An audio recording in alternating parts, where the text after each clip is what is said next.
back in there with another Ditto. So I'm going to fight a Ditto with a Ditto. And what do you guys think? Do you guys think he's actually going to change? Do you think his CP is going to change? Do you think anything is going to change at all?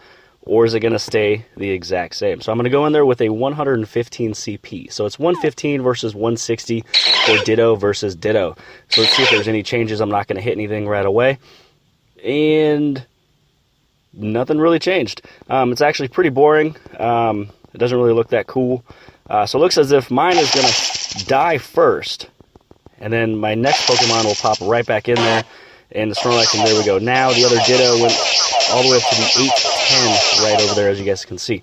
So again, if this one was a higher CP Ditto, instead of what it was originally at the 160, then it would have actually probably, let's say maybe it was 400 CP, it would maybe be around 1200 fighting that other Snorlax, which is pretty cool. Now we've seen where Ditto fought Ditto. We saw Ditto fighting larger Pokemons.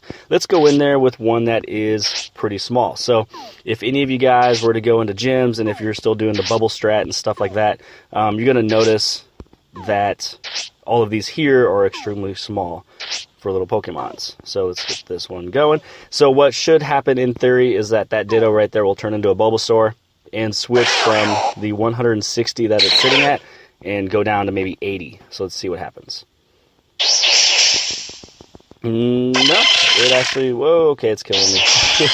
It went to 221, which is pretty interesting that it actually went higher instead of lower. So that right there was basically Ditto versus Ditto. I hope you guys liked this video, and all the other possibilities it did if it was fighting going into a gym, or if it was defending, if it was fighting higher or lower Pokemon. You guys pretty much saw everything in and out with Ditto.